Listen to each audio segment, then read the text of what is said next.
안녕하세요. 오늘 영상 촬영 제작 방법에 대해서 말씀드리려고 하는데요. 오늘 영상은 사실 큰 교회나 대형 교회에 해당되는 얘기는 아니고 좀 규모가 작은 교회이거나 방송 시스템이 잘 갖춰지지 않은 교회에 대한 이야기입니다. 그걸 감안하시고 들으시면 되겠습니다. 또 오늘 이야기는 두 가지에 대해서 크게 이야기를 할 건데, 첫 번째는 영상 촬영 방법 그 자체에 대한 이야기, 두 번째는 그 영상 촬영에 있어서 가장 중요한 것이 무엇인가에 대한 이야기가 되겠습니다. 먼저 첫 번째로 영상 촬영 방법에 대한 이야기를 하겠습니다. 영상 촬영은 제가 한 세 가지 정도로 나눠보았는데, 첫 번째는 스마트폰이나 카메라를 이용한 방법, 두 번째는 웹캠을 이용한 방법, 세 번째는 음성 녹화를 통한 방법이 되겠습니다. 먼저 스마트폰이나 카메라를 이용한 방법입니다. 저를 촬영하고 있는 카메라는 한 100만 원이 좀 넘어가는 그런 카메라인데, 사실 이런 것들이 아니더라도 여러분들에게 굉장히 좋은 카메라가 있습니다. 바로 스마트폰인데요. 사실 이 스마트폰은 요새 독립영화나 이런 부분에서도 활용되고 있을 정도로 굉장히 그 화질이 우수합니다. 스마트폰을 이용해서 촬영하면 아마 생각하신 것보다 더 좋은 화질의 영상을 만들어내실 수 있을 것입니다. 사실 스마트폰을 이용한 촬영 방법은 굉장히 간단합니다. 스마트폰을 삼각대에 설치를 하고 이제 자신이 원하는 장소에서 그대로 촬영을 하시면 되고요. 카메라를 이용한다고 해도 똑같은 방법이 되겠습니다. 그래서 조금 더 좋은 화질, 조금 더 좋은 구도 이런 것들을 위해서 더 좋은 카메라를 사용하시기보다 차라리 스마트폰을 어느 곳에 두어야 하는지 이런 것들을 고민하시는 게 더 좋을 거라고 생각이 됩니다. 두 번째는 웹캠을 이용한 방법인데요. 웹캠은 다들 아시다시피 대부분의 노트북에 설치가 되어 있습니다. 2000년대 이후에 나온 노트북에는 거의 다 설치가 되어 있는데, 이 방법은 노트북 앞에 앉아서 설교하는 모습을 그대로 녹화하는 방법이 되겠습니다. 만약에 데스크톱이기 때문에 웹캠이 없을 경우에는 마트나 이런 것에 가셔서 한 3만원에서 4만원 정도면 쉽게 구매할 수 있기 때문에 그런 장비들을 구입해서 설치 후 녹화를 해서 예배 영상을 만드시면 되겠습니다. 웹캠 화질은 HD급이나 FHD급이면 저는 충분하다고 생각하고요. 이거에 해당되는 제품들이 꽤 많이 있고, 가격은 비싸면은 10만원대도 있지만 제 생각에는 4만원대 정도면 괜찮은 수준의 카메라를 구할 수 있지 않을까, 그렇게 생각이 됩니다. 세 번째는 음성 녹음을 이용한 방법입니다. 사실 이 시스템은 대학에서 굉장히 많이 활용하고 있습니다. PPT에 관련된 내용이 적혀 있고, 그 관련된 내용에 대해서 이제 음성을 통해서 이야기를 하는 방법인데, 가끔 화면이 나오시긴 하지만 대부분은 PPT만 나오는 경우가 많습니다. 그래서 이런 방법을 활용한 방법인데, 이 부분은 좀 카메라 앞에 서시는 게 조금 어색하시거나 아니면 카메라 이런 거 편집을 전혀 못하겠다 하시는 분들에게 추천드리는 방법입니다. 사실 이 부분은 굉장히 간단합니다. PPT를 띄워놓고 그 해당되는 내용을 설교나 강의식으로 이야기를 하시면 되는 부분인데, 두 가지 방법이 있겠습니다. 이것도 이제 어떤 프로젝터가 있게 되면은 거기에 PPT를 화면을 띄워놓고 그거를 촬영한다든지, 아니면은 화면 캡처하는 프로그램들이 있습니다. 그런 것들을 이용해서 이제 PPT 화면을 넘겨가면서 좋은 화질로 촬영을 해서 편집을 하게 되면은 조금 더 좋은 화면의 PPT 화면을 만들어내실 수 있겠습니다.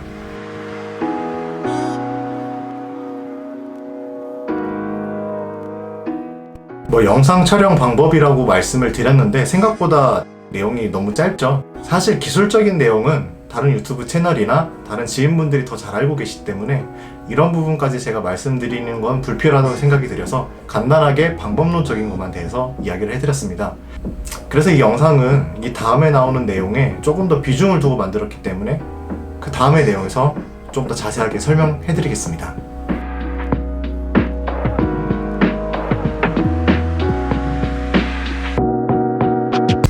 네, 이제 이야기해드릴 내용은 영상 제작 관련해서 더 중요하게 생각해야 되는 것이 무엇인가에 대한 부분입니다. 이렇게 얘기하니까 뭔가 철학적인 얘기? 이런 얘기 같기도 하지만 생각보다 조금 간단한 얘기일 수도 있습니다.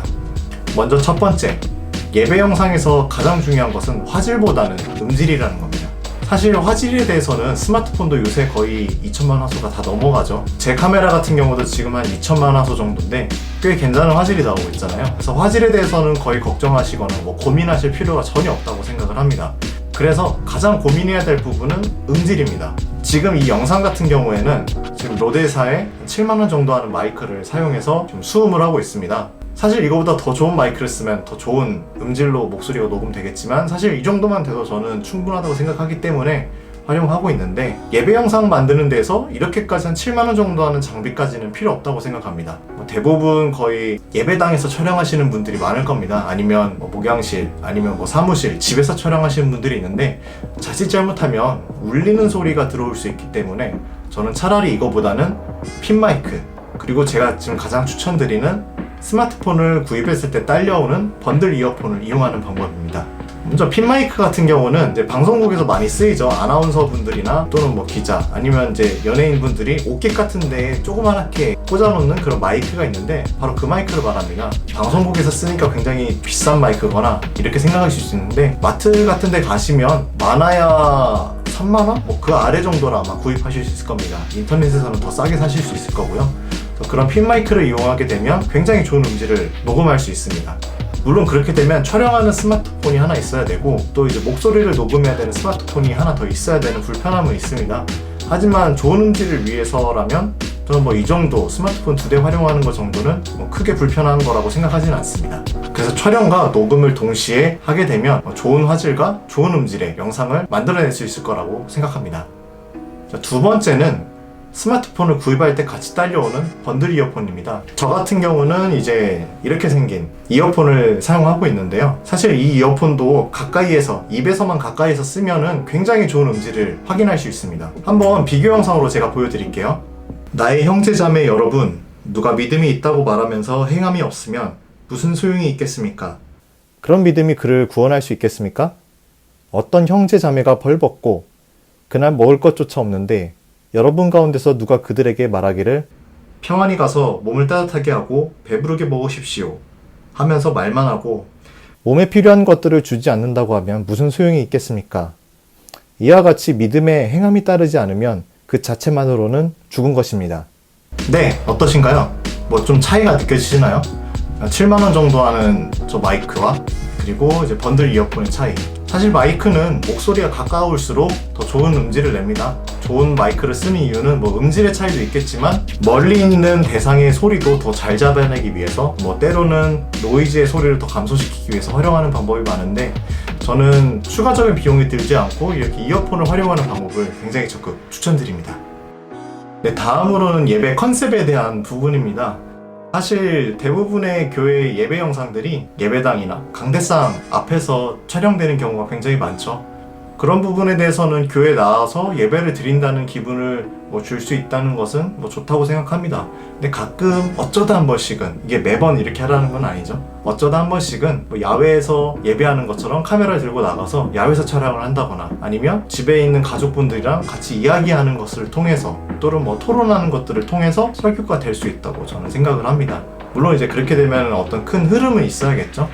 그런 것들을 지키는 선 안에서는 여러 형식으로 여러분들의 창의성을 활용을 해서 예배를 하는 것은 어떤가, 저는 그렇게 생각을 합니다. 아니면은 이렇게 녹화 촬영을 하지 않고 라이브 촬영을 하면서 성도들과 실시간으로 채팅을 통해서 교제를 나눌 수도 있겠죠. 이런 부분에 대해서는 생각하기에 옳다고 생각하시는 범위 내에서 실행해 주시면 된다고 생각을 합니다. 네, 그리고 마지막으로, 그럼에도 불구하고 우리가 가장 중요하게 생각해야 될 것은 무엇이냐. 사실 이 부분은 이제 영상을 만드시는 분들이나 아니면 이제 영상을 보는 분들이나 둘 다 해당되는 내용인데, 가장 중요한 것은 결국 예배라는 것, 그리고 그 예배를 어떻게 우리가 드려야 한다는 것, 이것이 아닐까 싶습니다. 사실 기존에는 교회라는 장소에 모여서 해당된 시간에 우리가 다 같이 예배를 드렸던 그런 모습이 있었을 것입니다. 하지만 지금은 지금 그렇게 할 수가 없죠. 앞으로도 얼마 동안이나 이게 오래될지는 모르겠지만 어쨌든 지금 우리에게 주어진 이 환경에서는 우리는 최선을 다해야 된다는 것입니다. 그래서 이런 것들을 좀 생각해야 될 것 같습니다. 결국 예배에서 가장 중요한 것은 삶, 결국 우리가 예배한 대로 사는 것이 가장 중요하다고 생각합니다. 그래서 이 영상을 만드는 것조차도 그런 삶의 영역에서 연장선이 돼야 된다고 생각이 합니다. 그렇기 때문에 이 예배 영상을 만드는 과정, 그리고 그 시작부터 그 삶과 연관이 되어야 된다고 생각합니다. 그래서 단순히 우리가 설교를 듣고 배우는 것뿐만 아니라 그 설교를 통해서, 또는 어떤 사람에게는 깨우침이 있을 수도 있고 어떤 사람의 찔림이 될 수도 있겠죠. 그런 것들을 통해서 내가 있는 조직 또는 사회 과정을 변화시키고 더 나은 사회로 나아갈 수 있게 이끄는 것이 저는 그게 예배의 가장 중요한 점이 아닐까 싶습니다. 성도의 교제라는 게 그런 거잖아요. 한 주 동안 있었던 이야기를 나누고 그 안에서 위로가 되기도 하고 또 누군가에게는 교훈이 되기도 하고 누군가에게는 또 훈계가 필요할 수도 있죠. 사실 우리가 이런 성도의 교제를 하는 것들이 단지 교회 안에서만 이렇게 친목을 도모하는 것뿐만 아니라 그 사람이 속해 있는 그 조직 안에서 더 사회생활이라던가 아니면 뭐 가정생활 이런 것들을 더 잘할 수 있도록 도와주는 것 아니겠습니까? 그래서 저는 이런 예배라는 것들이 비록 지금은 모든 것이 다 온라인으로 됐지만 결국에는 각자의 삶에서 더 충실할 수 있는 기회가 돼야 된다고 생각을 합니다. 때마침 잘 됐죠. 가족끼리 다 같이 모여서 이제 예배 드리고 그리고 뭐 바로 이제 교회라는 공간에서 떨어져 나와서 가정에서 예배를 드리게 되잖아요. 그래서 그 가정생활이라던가 또는 사회생활이라던가 이런 것들을 조금 더 신경 써야 되는 시기가 아닐까라는 생각을 합니다. 뭐 약간은 두서없이 이야기한 감도 있지만 결국에는 예배가 가장 중요하다는 것 그리고 그 예배가 결국 삶에서 드러나야 된다는 것을 우리가 생각을 하고 예배를 만들고 또 예배를 드려야 한다고 생각을 합니다. 그렇기 때문에 저는 그런 기술적인 부분보다는 그런 메시지 또 그 예배 영상에 있는 그런 가치들이 더 중요하다고 생각을 합니다. 그렇기 때문에 제가 기술적인 부분을 따로 말씀을 안 드린 거고요. 그래도 궁금하신 게 있다. 뭐 편집이 궁금하다 아니면 촬영 아니면 뭐 조명 이런 활용 방법이 궁금하다 하게 되면 댓글이나 따로 연락을 주시면 제가 그거에 대해서 한번 다시 영상을 만들어 보도록 하겠습니다. 네, 지금까지 영상 봐주셔서 너무 감사하고요. 다음번에는 더 좋은 내용, 더 좋은 영상으로 여러분께 찾아갈 수 있도록 하겠습니다. 그럼 다음에 또 오겠습니다. 감사합니다.